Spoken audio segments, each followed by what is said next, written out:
Hello, everybody. Welcome to the Hypnotic Sunday service. I'm Evan Baumgartner. I'm a board certified hypnotist here in Seattle, Washington, where we are having a beautiful Sunday.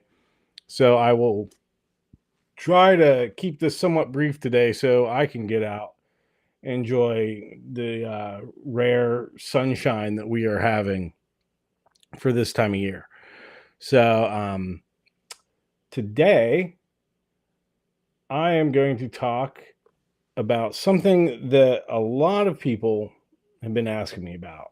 Um, and first, before I get into that, if you're watching this on YouTube, uh, which is on YouTube at EB Hypno, please like, subscribe, hit the bell button uh, so you don't miss out on these and other videos I upload where I'll talk about hypnosis, how it can help you, and if you're a hypnotist, how to be a better hypnotist. Hopefully, this will get some of those ideas going in your head. And if you have questions about hypnosis and how it can help you, I'm definitely going to be addressing that, especially when it comes to anxiety and regaining your confidence, and even how hypnosis can help with Bell's palsy. So, now, if you're watching this in one of my Facebook groups, um, the live streaming apparently is going to be going away in Facebook groups soon. So, if you want to stay connected, I mean, you'll be able to watch it through my profiles on Facebook. Again, YouTube will be a great place, and that's YouTube EB Hypno. Um, And you can also follow me on TikTok, excuse me. If you haven't yet, go to TikTok at Hypnosis with Evan. Give me a follow on there. I am so close to getting 1,000 followers. I would love to see that mark get reached this week so I can start doing lives on TikTok. And if I do, I want to do a special live virtual hypnosis session on TikTok to celebrate. So go follow me on TikTok, Hypnosis with Evan. Help me get over that 1,000 follower mark, and then we'll be able to do some lives on there. So tell your friends.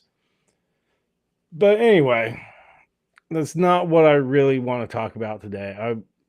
It's the Hypnotic Sunday service, but I want to make this fun. And what I want to talk about today is something that, for some reason, the last week or so, I've been hearing a lot of questions about, and that is, oh, well, can I be hypnotized? Can you hypnotize anybody? Can anybody be hypnotized? Can some people just not be hypnotized? And, or, oh, I can't be hypnotized. And I'm like, really? Huh, why is that? But there's a lot of misconceptions about this. And the answer is yes, anybody of normal intelligence or better can be hypnotized. I would even say the smarter you are, the easier it should be for you to go into hypnosis, because you're able to, one, access the imagination better. And a lot of times, hypnosis is all about imagination and expectation, really. Um, it's a heightened state of focus. So if you can focus on something and bring that forward, you can go into hypnosis. Anybody can do that. Even if you're really smart, you can do that. It's like my grandma always said, don't be so smart, you're stupid, which it took me far too long to figure out what she meant by that. But eventually I did. But the important thing is, yes, anybody can be hypnotized. It's a natural state. That's the thing. We go into hypnosis multiple times a day, usually without even realizing it. It's anytime we lose the periphery because we're so focused on something, it's like the rest of the world drops away. You're in hypnosis. at that point. If you're just staring out the window, daydreaming, going, "Wow, it's a lovely day out. I'd like to go down to the beach," and you're just thinking about what you're going to be doing. You're imagining something. You're just daydreaming. Somebody's trying to get your attention, going, "Hey, hey, hey, come on back," and then you snap out and you go, What?" That's hypnosis. That's a natural state. So the definition I use for it is a heightened state of focus and suggestibility, because we're so focused on something, it opens us up to becoming more suggestible. That's not gullibility, but really, if you can imagine and have an idea of what it feels like to be in hypnosis, you can bring it forward, because we are basing it off of our idea, our imagination of what it feels like. And it's really the same as thinking of a feeling. Is you think of something funny and you start laughing, you're bringing that forward from the subconscious. So anybody can be hypnotized. Very, very few people cannot. And those people are usually mentally unstable, or extremely paranoid. Um, some of them are just lack concentration. But the thing is, I think unless there's some sort of psychosis involved, naturally, yes, they can go into hypnosis. Are they going to be a good hypnosis client? Are they going to be somebody that I want to work with to help them make changes? No. That, but again, that's two different things.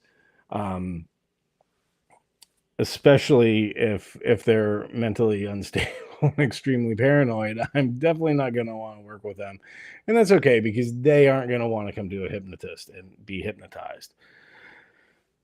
But again, it's when we focus in on something so much that everything else falls away. And this will happen if we're engrossed in a book, a TV show, a movie. And what we don't realize is this happens with these, just with our smartphones. You know, I swear, anytime you pick up your smartphone and you look at it, you're at least halfways there. You're halfways into trance just by looking at your phone, because we're so accustomed to this thing stealing our attention. And if you use social media a lot, you've probably noticed you'll be scrolling, you'll be doing something, and you won't have any awareness of what's going on around you. And how many times have you maybe been out seeing somebody just kind of walk out into the street staring at their phone? They're not paying attention to anything, and they're so focused on that they don't know what's going on around them. That's a trance state. That is essentially hypnosis. So, um, and now I do view hypnosis as a state, which means it is an altered state of consciousness. It is not sleep. It is not relaxation. A lot of people confuse it with sleep because, well, it's called hypnosis. It's named after Hypno, the god of sleep. So, and as hypnotists, we're always telling you to sleep, right? And that's because it's a very powerful suggestion. When we're in trance, yeah, we can seem like we're asleep. Our body is essentially doing the same thing. We can elicit hypnotic phenomena such as catalepsy, where we're, sticking our hands to something. We're unable to move our hands. We're closing our eyes, that sort of thing, which happens naturally when we go to sleep at night. And like our body enters a state of catalepsy where it's not moving. And this is because our subconscious doesn't distinguish between what's real and what's imaginary. So when we're dreaming, and we could be having a really intense dream, we're running or something, Suddenly you wake up and you're out of breath, you're panting, you're in a cold sweat because you're having a nightmare or something. And you're like, wow, that seems so real. It was so vivid. You know that that wasn't real. It was just a dream. But your body is acting in a way as if it was actually happening, as if you were really doing those things. And that's why when we go to sleep, our body just kind of naturally goes into that state of catalepsy. Um, Now, if there's a misfire between switching states, waking up and being asleep, that's when we can experience sleep paralysis, which is not fun if you've ever experienced it. Um, but again, like it's the same phenomena that we can experience. Well, not sleep paralysis, but the catalepsy is something very similar to what we can experience when we're asleep. Now, and the other thing is people will always say, "Oh, well, it's relaxation." It's not relaxation.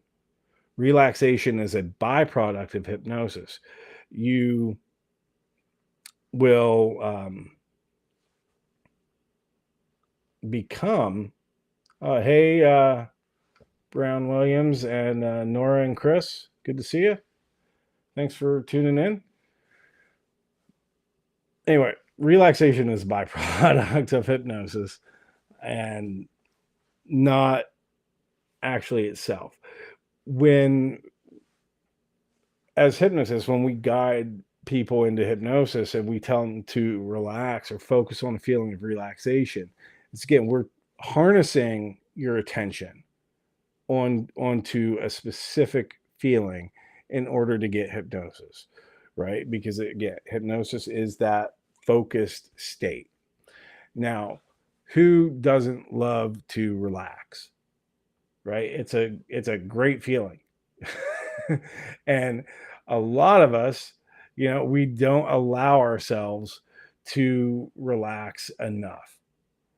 So when you're working with a hypnotist and the hypnotist is saying, and now just relax, you're like, oh, I'm allowed to focus on this now. And you're able to feel more relaxed than you would otherwise. And that's because that's what is being suggested to you to focus on. And so that hyper focus goes onto the feeling of relaxation. But that feeling of relaxation is not hypnosis. It just happens as we go into hypnosis. Now, there is in the UK a school of psychology, like a theory called the Human Givens Project. And they don't define hypnosis as a state. What they say hypnosis is it's a process, any process of artificially accessing the REM state outside of sleep. So they view it as a process. What we're actually doing with hypnosis is, according to the Human Givens, is that we're tapping into REM while we're awake. And I can get behind that, honestly, because a lot of the same indications that we are experiencing hypnosis are very similar, again, to what happens to us in the REM state. And a lot of the things that we experience in hypnosis are also very similar to what happens when we are asleep and in REM. And I agree with that. I think it's a way for us to kind of process the things that we've learned through the day. I think a lot of important things happen to us when we're asleep in REM. And, if you've ever woken up with like a feeling of determination, just feeling good on top of the world and ready to go do things, when the day before you might have just felt like just tired, right? and then you're like, no, you know what, I've got this, and you're setting out with this kind of renewed vigor. I think it's because we processed something while we were sleeping. Hypnosis helps speed that up. Now, while I agree with them in part with, I think there's something to it, I still like to refer to hypnosis as its own state. And one of the things when they say it's a process, that's because there's so many ways for us to get hypnosis. And we don't even have to get hypnosis with the formal trance. I don't have to bring out the pocket watch and swing it and tell you how sleepy you're getting in order to get hypnosis. That has nothing to do with it. In fact, like, I will work with clients a lot without trance, where I'm not doing an induction. I'm just getting them to access their subconscious, and by using what's it, idiomotor responses, just involuntary movements of their fingers from their subconscious, give me answers. I can communicate directly with the subconscious and have it make changes. So it's very easy. So when it comes to, can you be hypnotized? Yes. Again, with those caveats of, as long as you're not incredibly paranoid, mentally unstable, and some kind of psychosis, you can, if you can follow instructions and you're of normal intelligence, you can be hypnotized.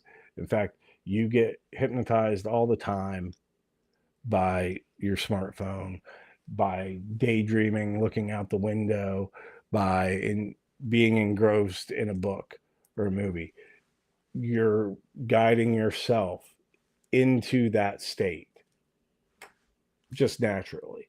So, yes, you can be hypnotized. Now, there's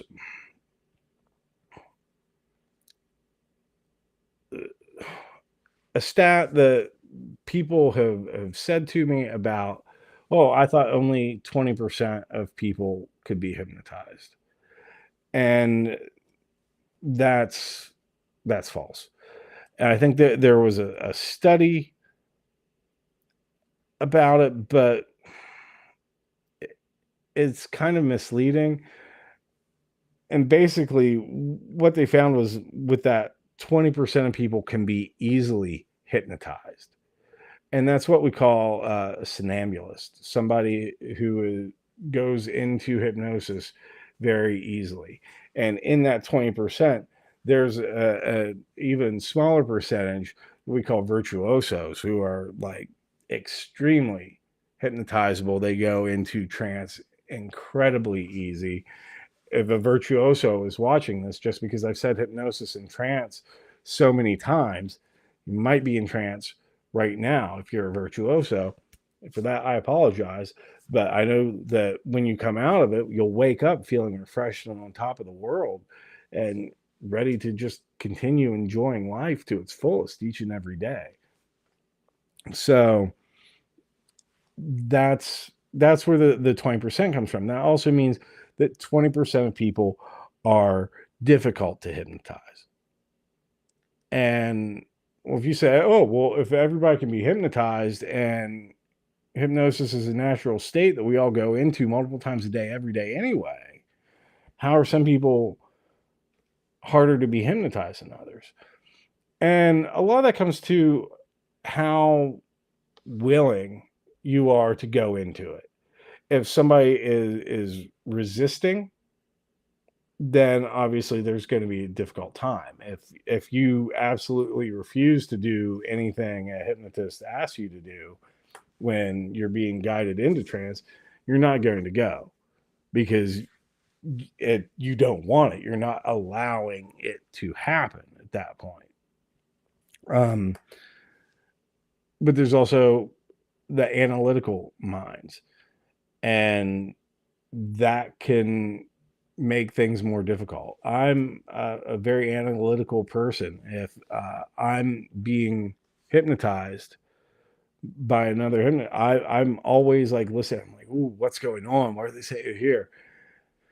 And the funny thing is, the more I listen, the more I go into trance faster and deeper. And it does become like a skill. So even if you do find yourself being difficult to hypnotize for whatever reason, and that could be maybe because, if a hypnotist is using a lot of visualization things, like telling you to imagine yourself on a beach, and you're not a visual person, you don't visualize that.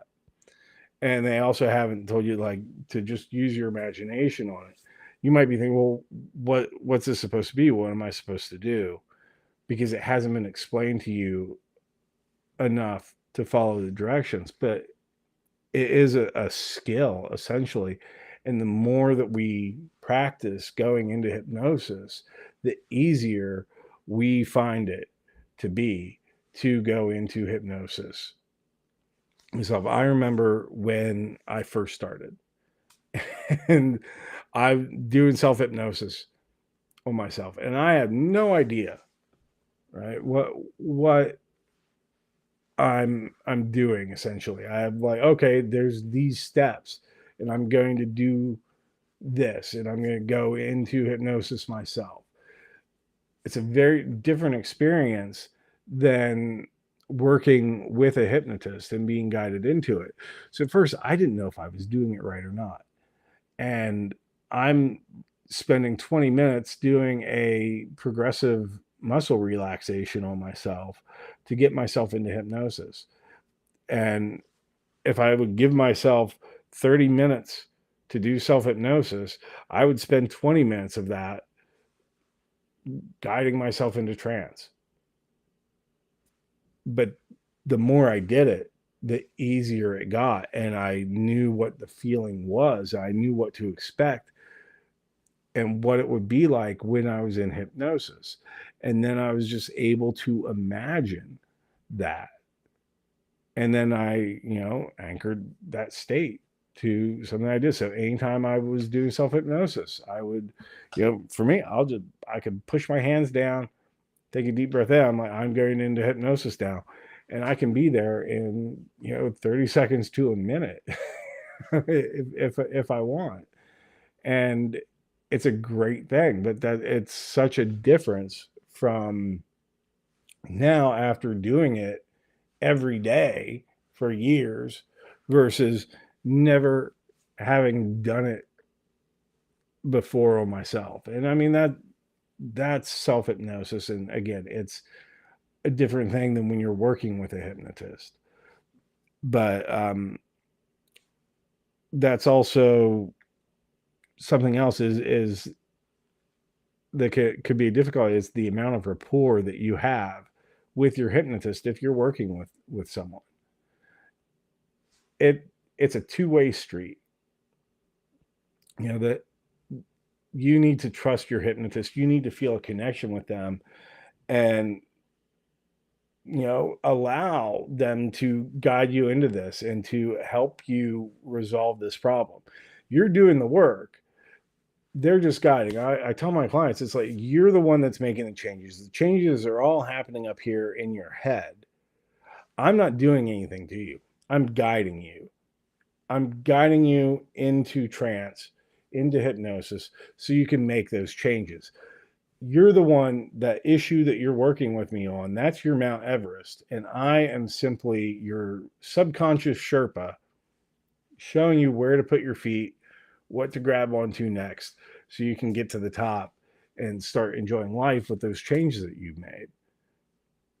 That's my role as a hypnotist. But if you don't trust me, if you don't like me, if you don't want to work with me, then I'm not going to be able to get you there. And I'm not going to necessarily want to anyway. Why would we even be working together? But it's an alliance, and that's the same like if you're just going to a therapist. Like, are you going to go to a therapist that you hate? that you just don't like. No. Why would somebody do that? Um, I guess it happens, but are you going to see benefits from it? No. So having that therapeutic alliance in place is an important thing.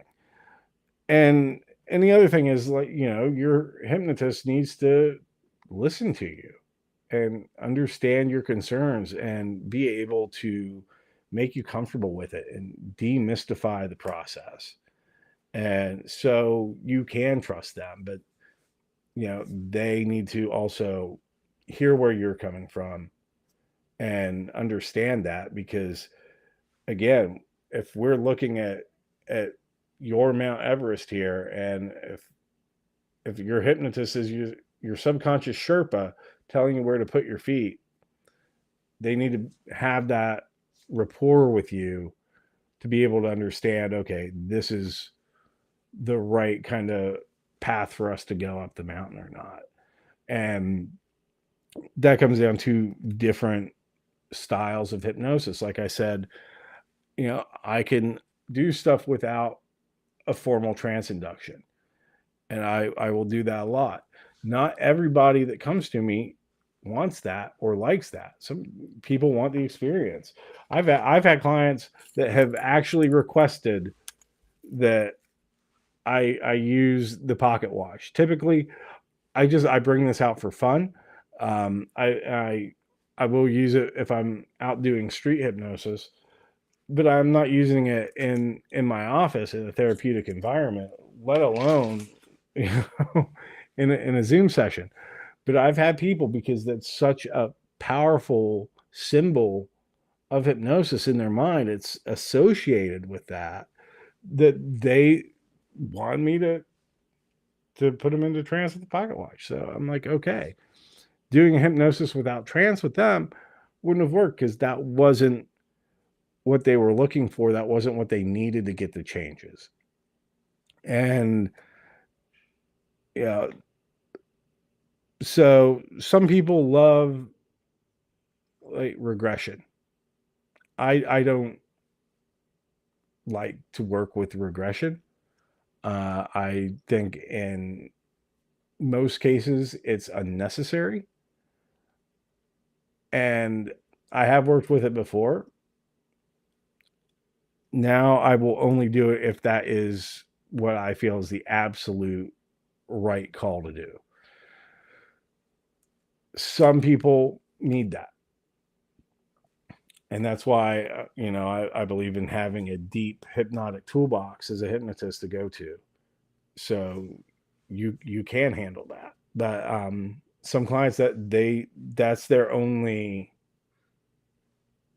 impression of hypnosis, and that's what they want. Sometimes, with the issue that we're dealing with, and based on the information I get with them, I make that judgment call that this is the appropriate way to get them the maximum benefit from our sessions. But 9 times out of 10, I don't do it. Now, and that also goes to past life regression too. Some people will actively seek out hypnotists to do a past life regression to solve their issues in the present. I don't do that.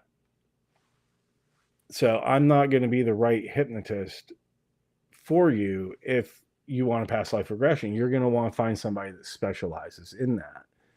And then they're going to be the most qualified to get you those changes doing the method that is most appealing to you. My theory on it is that we can get those changes without it. I mean, like, we can do it without even a formal hypnotic induction, using hypnosis without trance. But if the subconscious works with the imagery of a past life regression best to make the changes that you want now, again, it doesn't matter if it's real or not. I'm not even going down that path. I'm just saying this is something I don't do with. People have been successful getting changes with it. I salute them. I salute the people that do it because it can be intense work. And if that's the right way for the client, then if it was my client, I'm going to refer them to somebody that specializes in it. And because at the end of the day, as a hypnotherapist, and I think any hypnotherapist should feel this way, is what we want is our clients to get the changes that they are coming to us for and to be successful in what they're doing. And a large part of that is demystifying the process, making them understand, yes, you can be hypnotized. No, I am not doing anything magic to you. It is a natural state that you can go into. It's a conversation that we're having. And then the rapport between hypnotist and client, having that therapeutic alliance in place where there is that mutual trust involved to make the changes. So that's crucial. And that should be like one of the number one thing that you think about when choosing a hypnotist is, do I resonate with this hypnotist? Do I trust them? Have they made me feel better about the process? And once we get that, yeah, you can be hypnotized and you can make amazing changes, and you will be surprised at how much you can change with hypnosis. So, all right. Well, that is all for today. Again, give me a follow on TikTok if you haven't already. Hypnosis with Evan on there. Go ahead and subscribe to me on YouTube if you haven't, and give this video a like. EB Hypno on YouTube. And since this will be going away from Facebook groups soon, if you're in my groups, you're definitely going to want to follow me on YouTube to make sure that you keep getting these. So thank you everyone for watching, and until next time, be seeing you.